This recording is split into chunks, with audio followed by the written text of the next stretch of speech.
اس گھر کا یعنی خانہ کعبہ کا طواف کرنے والے ہیں،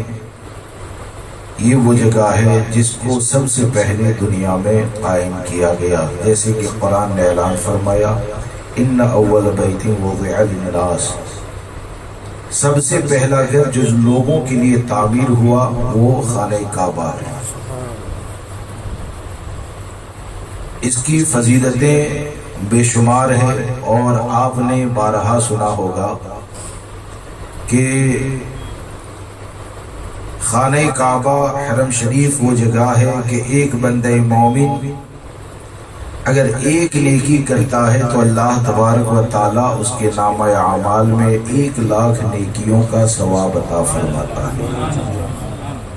عمل مختصر ہے، نیکیاں کثرت سے، لیکن ساتھ میں یہ بھی ہے کہ اس جگہ پر اگر ایک گناہ ہو جائے تو ایک گناہ کے بدلے میں 1,00,000 گناہ بھی لکھے جاتے ہیں۔ اور مدینہ شریف یہ رحمت کا نگر ہے، رحمت کا شہر ہے، اور ہمارے آقا صلی اللہ تعالی علیہ وسلم کو اللہ تبارک و تعالی نے عالمین کے لیے رحمت بنا کر بھیجا، تو یہ ان کی رحمت کی برکتیں ہیں کہ مدینہ شریف میں اگر ایک نیکی کرو تو 50,000 کا ثواب، لیکن اگر ایک گناہ ہو جائے تو ایک ہی لکھا جاتا ہے۔ اب جو حج کے لیے جاتے ہیں، عمرہ کے لیے جاتے ہیں، تو ظاہر سی بات ہے کہ حج کرنا اللہ کی بارگاہ میں اگر قبول ہو جائے تو یہ نجات اور بخشش کا ذریعہ ہے، نجات اور بخشش کا ذریعہ ہے۔ لیکن موجودہ وقت میں جو دیکھا جاتا ہے، اور الحمدللہ میری حاضری ہوئی، جو محسوس ہوا وہ چند باتیں عرض کرتا ہوں کہ وہ جگہ جس جگہ پر جا کر آدمی گناہوں سے ایسے پاک ہوتا ہے کہ جس کی ایک مثال دی گئی ہے کہ جس طرح سونے کو بھٹی کے اندر ڈال دیا جائے اور میل اس کا پورا الگ ہو جاتا ہے، اسی طرح ایک ایمان والا گناہوں سے پاک ہوتا ہے۔ اتنی مقدس جگہ کہ جس جگہ پر آپ جاتے ہیں اور خانہ کعبہ کا طواف کرتے ہیں تو دعا کرنے والا کتنا بھی گنہگار ہو، اس کی دعا پر ہزاروں فرشتے آمین کہتے ہیں۔ اتنی مقدس جگہ، اور ظاہر سی بات ہے، اصول یہ ہے کہ فضیلت جس کی جتنی زیادہ ہوتی ہے اس کی اگر بے ادبی ہو جائے تو نقصان بھی اتنا ہی زیادہ ہوتا ہے۔ ایک مثال میں آپ کو دیتا ہوں کہ عوام میں سے کوئی آدمی ہے، اگر آپ نے اس کے ساتھ کوئی غلط سلوک کیا تو وہ غلط تو ہے، لیکن اس کے ساتھ جو سلوک ہوا اگر وہ سلوک کسی عالم باعمل سے کرے تو اس سے بڑا جرم ہے، سادات سے کریں اس سے بڑا گناہ ہے، بزرگوں سے کریں اس سے بڑا گناہ ہے، اللہ کے ولی سے کیا جائے تو اس سے بڑا جرم ہے۔ اب یہ جو خانہ کعبہ ہے، حج کرنے والا حج کرنے کے لیے جاتا ہے تو یہ ایمان کی، حج کے ذریعے ایمان کی حفاظت ہوتی ہے، عقیدے کی حفاظت ہوتی ہے، لیکن موجودہ وقت میں دیکھا یہ جاتا ہے کہ کئی حجاج کرام وہاں پر بھیڑ کو دیکھنے کے بعد یا مسجد نبوی شریف میں جو 40 نماز کی فضیلت آئی ہے، وہ یقیناً مسجد نبوی شریف میں نماز کی فضیلت ہے، اس سے کوئی انکار نہیں، 40 نماز ادا کرنی ہی چاہیے، لیکن وہ 40 نماز کی جو فضیلت ہے اس فضیلت کو دیکھتے ہوئے یا سن کر یا لوگ جس طرح وہاں کے امام کے پیچھے نماز پڑھنے کے لیے کھڑے ہو جاتے ہیں تو کئی لوگ نادانی کے اندر حرمین شریفین کے اندر نزدی امام کے پیچھے نماز ادا کر لیتے ہیں، معاذ اللہ۔ اور اگر ان سے کہا جائے تو یہ کہتے ہیں کہ کیا حرم شریف میں جا کر بھی امام دیکھا جائے گا؟ کہ حرم شریف میں جا کر بھی وہاں پر ان کے پیچھے نماز پڑھنے سے پرہیز کیا جائے گا؟ تو اس بات کو یاد رکھ کر چلیں کہ جس کو امام بنایا جاتا ہے نا، اس کے کچھ اصول ہوتے ہیں۔ امام جس کو بنایا جاتا ہے اس کے کچھ اصول ہوتے ہیں۔ مثال کے طور پر معاذ اللہ رب العالمین، کوئی آدمی اگر ایسا ہے کہ یہاں ہندوستان میں رہ کر وہ 5 وقت کی نماز پڑھتا ہے، تہجد بھی پڑھتا ہے، روزانہ تلاوت بھی کرتا ہے، لیکن معاذ اللہ اگر ایسا ہے کہ کسی اللہ کے ولی کے مزار پر پتھر مارے، کیا کرے؟ اللہ کے ولی کے مزار پر اگر پتھر مارے، اور وہ پتھر مارنے والا قرآن کو تجوید سے پڑھتا ہے، اور وہ تمہارے ساتھ حرم شریف میں داخل ہو جائے اور وہ نماز پڑھانے کے لیے کھڑا ہو، تو اپنے دل سے سوال کریں، جس کو ولی کے مزار پر پتھر مارتے ہوئے آپ نے دیکھا، وہ آدمی اگر خانہ کعبہ میں تمہارے ساتھ آئے، امام بنے، یا مسجد نبوی شریف میں تمہارے ساتھ آئے اور امام بنے، تو کیا اس کے پیچھے نماز پڑھیں گے؟ نہیں پڑھیں گے نا، کیونکہ اس نے اپنے عمل کے ذریعے ایک اللہ کے ولی سے دشمنی کا اعلان کر دیا۔ نہیں پڑھنے کی وجہ کیا؟ اس نے اپنے عمل کے ذریعے ایک ولی سے دشمنی کا اعلان کر دیا۔ تو اس لیے مدینہ شریف میں، مکہ شریف میں اس کو امام نہیں بنائیں گے۔ یہ ہر سنی کی عقیدت ہے اور ہونی ہی چاہیے۔ لیکن آپ اگر حرمین شریفین جائے تو نزدیت کیا ہے، وہابیت کیا ہے، یہاں پر حوالے دیے جاتے ہیں۔ یہاں پر حوالے دیے جاتے ہیں کہ تقویت الایمان دیکھو، تحذیر الناس دیکھو، براہین قاطعہ دیکھو، یہ تمام کتابوں کے حوالے دیے جاتے ہیں۔ لیکن نزدیت اور وہابیت کیا ہے، اور یہ کیسے گستاخ رسول ہے، گستاخ صحابہ، گستاخ اہل بیت ہے، وہ دیکھنے کے لیے آپ کو کتابیں کھولنے کی ضرورت نہیں ہے۔ وہ دیکھنے کے لیے آپ کو کتابیں کھولنے کی ضرورت نہیں۔ ہم کو یہ سوچنا چاہیے کہ جب ایک ولی کا گستاخ حرم شریف میں امام نہیں ہو سکتا، مسجد نبوی شریف میں امام نہیں ہو سکتا، تو جنت البقیع اور جنت المعلا کو آپ دیکھو کہ وہاں پر صرف اولیاء کرام نہیں، بلکہ اولیاء کرام سے ہزاروں درجہ فضیلت رکھنے والے صحابہ کرام اور اہل بیت کی جماعت آرام فرمائے۔ اس جگہ پر حضرت عثمان غنی بھی ہے، حضرت حسن مجتبی رضی اللہ تبارک و تعالیٰ بھی ہے، سیدہ فاطمہ الزہرا رضی اللہ تبارک و تعالیٰ عنہا بھی ہے، ام المؤمنین سیدہ عائشہ صدیقہ رضی اللہ تبارک و تعالیٰ عنہا، تقریباً 10,000 صحابہ کرام، تابعین، اہل بیت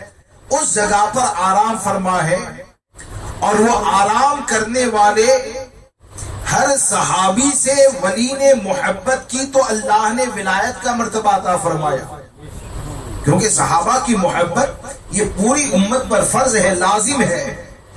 تو اس جگہ پر آپ جا کر دیکھیں گے تو آپ کو یہ نظر آئے گا کہ ہم ہندوستان کی سرزمین پر رہ کر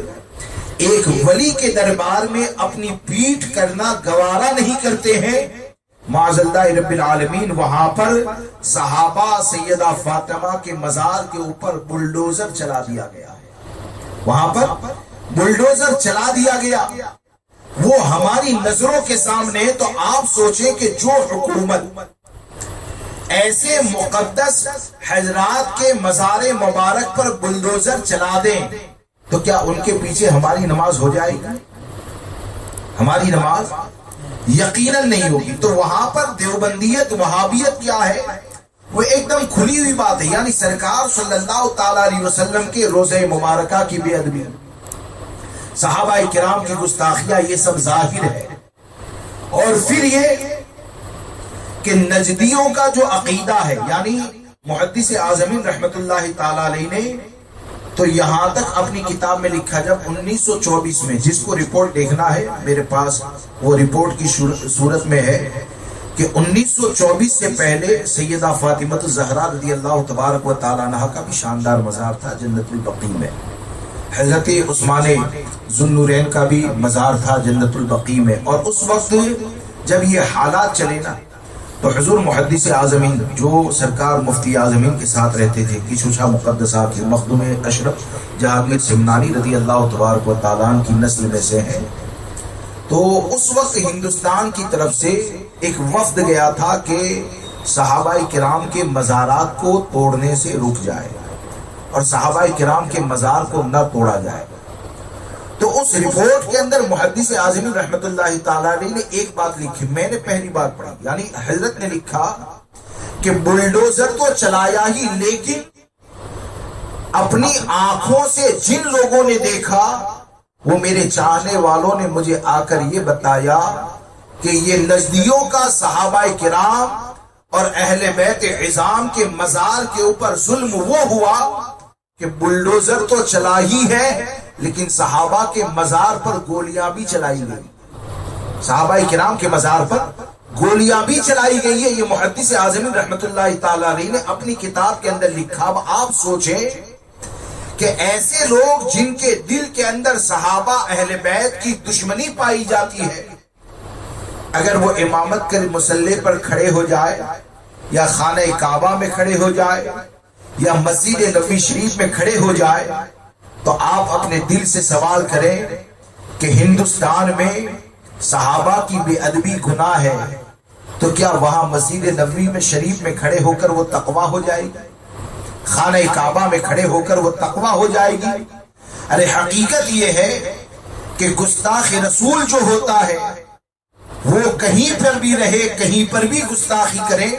تو گستاخ رسول یہ کافر و مرتد ہی ہوا کرتا ہے. اس لیے سب سے پہلی چیز یہ کہ اس چیز میں نہ رہے کہ بھائی جماعت کے ساتھ نماز پڑھنی. اور بعض لوگ ایسا کہہ دیتے ہیں ارے مولانا حرم شریف کے اندر ہم جاتے, ہم سنی ہی ہے لیکن حرم شریف کے اندر جاتے ہیں نا تو ان چیزوں کو ہم نہیں دیکھتے اور نماز پڑھ لیتے ہیں کہ اس جگہ پر کھڑا ہے. تو میرا ایک سوال یہ ہے کہ حرم شریف میں اگر ہمارے سامنے کوئی استنجا کر کے آئے, ہم ساتھ گئے, استنجا کر کے وہ آیا اور سیدھے اللہ اکبر کہے تو کیا اس کے پیچھے نماز پڑھ لیں گے؟ بغیر وضو کے اگر نماز پڑھائے تو پڑھ لیں گے, کوئی نہیں پڑھے گا نا. اب آپ ذرا سوچئے کہ جب بغیر وضو اگر کوئی مصلی پر کھڑا ہو جائے تو اس کے پیچھے نماز پڑھنے کے لیے تیار نہیں ہے تو جس کے دل میں محبت رسول ہی نہ ہو اس کے پیچھے نماز کیسے ہو سکتی ہے؟ کیونکہ یہ تو شرط ہے, یہ تو ایمان کی بنیاد ہے. تو اس لیے ان کے پیچھے نماز پڑھنے سے پرہیز کرنا ہے اور یہ سوچنا ہے کہ اگر خانہ کعبہ میں نزدی امام کے پیچھے ایک نماز جماعت کے ساتھ پڑھ لی تو ایسا نہ سوچے معاذ اللہ کہ 1,00,000 نمازوں کا ثواب ملے گا, بلکہ یہ یاد رکھ کر چلیں کہ جب ہندوستان میں نزدی کے پیچھے نماز پڑھنا گناہ ہے تو خانہ کعبہ میں جا کر پڑھنا بھی گناہ ہے. اور وہاں پر جب گناہ کرو گے تو 1,00,000 گناہ کا 1,00,000 گناہ لکھا جائے گا. تو اس جگہ پر جا کر ایک تو تمہاری نماز برباد ہوگی, دوسرا گناہ کے دفتر میں اضافہ ہوگا, اور تیسری بات یہ کہ وہ حج کہ جو تم کو اگر قبول ہو جائے تو نبی اکرم صلی اللہ تعالی علیہ وسلم کے اذن سے تمہارے لیے تو نجات کا ذریعہ ہی ہے, لیکن وہ حج اگر قبول ہو جائے تو وہ سفر مبارک جو تمہارے خاندان کے گنہگاروں کے لیے بھی نجات کا ذریعہ ہے. ایسے حج کو اگر برباد کر دیا جائے تو آپ مجھے بتائیے کون سی عقل مندی کی بات ہے؟ ہونا یہ چاہیے کہ حج اور عمرہ کے ذریعے, خانہ کعبہ کی زیارت کے ذریعے, بارگاہ رسالت کی حاضری کے ذریعے ہمارا عقیدہ مضبوط ہو, اللہ رسول سے محبت میں اضافہ ہو اور شریعت مطہرہ کے مطابق حج کو ادا کیا جائے تو یقیناً وہ حج اللہ تبارک و تعالیٰ کی بارگاہ میں قبول ہوتا ہے. اور کتنے افسوس کا مقام. وہاں پر اگر کوئی تجربہ کرنا چاہے تو وہاں جو متوع گھومتے ہیں نا، تم کو کیا مانتے ہیں ذرا سوال کر لینا. یعنی صرف علم غیب مصطفیٰ صلی اللہ تعالی علیہ وسلم کے حوالے سے اگر بول دیے نا، وہ سیدھے کہتے ہیں شرک ہے، مشرک ہے. اور کتنے افسوس کی بات ہے کہ جو سنی کو مشرک کہتا ہے وہ تو ہم کو مشرک کہے. وہ کیا کہے؟ وہ ہم کو مشرک کہے. اور جو ہم کو مشرک کہتا ہے معاذ اللہ، اگر اسی کے پیچھے نماز پڑھنے کے لیے کھڑے ہو جائے تو آپ سوچئے ان نمازوں کا انجام کیا ہوگا. اپنے ایمان عقیدے کی حفاظت کریں اور ان نزدیوں کے پیچھے نماز پڑھنے سے پرہیز کریں. اور کوئی اگر یہ کہتا ہے کہ بھائی خانہ کعبہ میں اور مسجد نبوی شریف میں غلط ہو ہی نہیں سکتا. بعض لوگ کہتے ہیں نا کہ خانہ کعبہ میں اور مسجد نبوی شریف میں غلط ہو ہی نہیں سکتا. تو یہ کہنے والے ذرا یزید کی تاریخ کو اٹھا کر دیکھیں. یزید کی تاریخ کو اٹھا کر دیکھیں کہ جب سید الشہداء سیدنا امام حسین رضی اللہ تبارک و تعالیٰ کی شہادت ہوئی، اور وہ شہادت کے بعد یزیدی فوج نے اہل مدینہ پر اور مکہ معظمہ پر جو ظلم کیا، وہ آپ کو سب کتابوں میں مل جائے گا کہ مدینہ منورہ پر وہ ظلم ہوا کہ معاذ اللہ مدینہ منورہ کی پاکیزہ مقدس خواتین کو یزیدیوں نے اپنی فوج کے لیے 3 دن کے لیے زنا کرنا حلال کر دیا معاذ اللہ. یہ سب معتبر کتابوں میں ہے. اور اس کے علاوہ یہ کہ مسجد نبوی شریف میں اور بالخصوص جس جگہ پر ہمارے آقا صلی اللہ تعالی علیہ وسلم خطبہ دیتے تھے نا، اس جگہ پر یزیدی فوج کے گھوڑے باندھے گئے، اس کے جانور باندھے گئے. وہاں پر منبر شریف کے اوپر جانوروں کے پیشاب یا چھینٹے گرتے تھے. تو یہ جو کہتے ہیں کہ خانہ کعبہ میں غلط ہو ہی نہیں سکتا، مسجد نبوی شریف میں غلط ہو ہی نہیں سکتا، تو ان سے سوال کریں کہ کیا معاذ اللہ مسجد نبوی شریف میں گھوڑے باندھنا جائز ہو جائے گا؟ یزیدی فوج نے کیا تھا تو معاذ اللہ وہاں پر مدینہ منورہ کی عورتوں پر جو ریپ ہوا، کیا وہ جائز ہو جائے گا؟ تو ہر سنی کا، ہر مسلمان کا کہنا یہی ہوگا کہ مسجد نبوی شریف کا ادب کرنا یہ نجات کا ذریعہ ہے. تو اس زمانے میں یزیدیوں نے حرام کا دروازہ کھولا تو ہم حرام ہی جانتے ہیں. تو اسی طرح آج کے دور میں اگر کوئی گستاخ رسول وہاں پر امام بن جائے تو وہاں پر مصلی پر کھڑے ہونے سے وہ مومن نہیں ہوتا ہے بلکہ کافر ہی ہوا کرتا. سمجھ رہے ہیں؟ تو یہ کہ خانہ کعبہ میں یا مسجد نبوی شریف میں غلط ہو ہی نہیں سکتا ہے. آپ تاریخ پڑھیں، بے شمار مرتبہ ہو چکا ہے. بلکہ 20 سال قرابطہ جو فرقہ ہے نا، وہ فرقے کی حکومت حرمین شریفین کے اوپر رہی، لیکن کوئی شیعہ کو حق پر نہیں جانتا ہے. اس لیے اپنے عقیدے کی حفاظت کریں. یہ وہ لوگ ہیں اور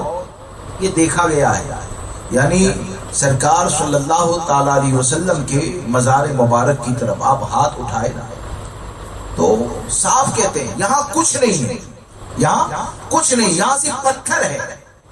آپ اپنے دل پر ہاتھ رکھ کر بتائیں کہ حضور صلی اللہ تعالی علیہ وسلم کے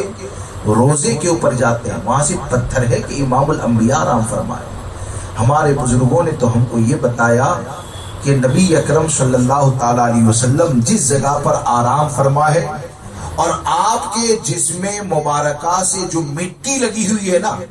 تو ذات مصطفیٰ تو ذات مصطفیٰ ہے. وہ لگنے والی مٹی کو ہمارے بزرگوں نے عرش اعظم سے افضل کہا ہے. ہمارے بزرگوں نے اس لگنے والی مٹی کو عرش اعظم سے افضل کہا ہے. تو یہ جو باتیں میں نے چند عرض کی وہ سنیوں کی عبادت، ایمان کی حفاظت ہو اس کے لیے عرض کی. تو آپ خود بھی بچیں، اپنے سنی احباب کو بچانے کی کوشش کریں. اور حقیقت یہ ہے کہ وہابیت اور دیوبندیت کو اگر سمجھنا ہے نا تو یہاں پر کتابوں کے حوالے ہیں، اور وہاں پر آدمی سمجھنا چاہے تو 5 گھنٹے میں سمجھ لے گا کہ دیوبندی کتنا بڑا گستاخ فرقہ ہے. اور غلط چیزوں کی پیروی کبھی نہیں ہوتی، غلط چیزوں کی پیروی کبھی نہیں ہوتی. خانہ کعبہ میں تصویریں رکھی گئی تو تصویروں کی پیروی تھوڑی ہوئی ہے. ہمارے آقا صلی اللہ تعالی علیہ وسلم نے فتح مکہ کے اوپر خانہ کعبہ کو غلط چیزوں سے پاک کیا ہے۔ تو اسی طرح ماضی میں سنی کی حکومت تھی، اللہ چاہے گا تو جس وقت عاشقوں کی حکومت ہوگی ہم جماعت کے ساتھ نماز بھی ادا کریں، اور آج کے وقت میں اللہ رسول کی محبت میں اگر ایسے نزدی امام کے پیچھے نماز پڑھنا چھوڑ دیا تو آپ یہ نہ سوچیں کہ ہم کو جماعت نہ ملی۔ ایک تو یہ کہ ہزاروں سنی علماء ہوتے ہیں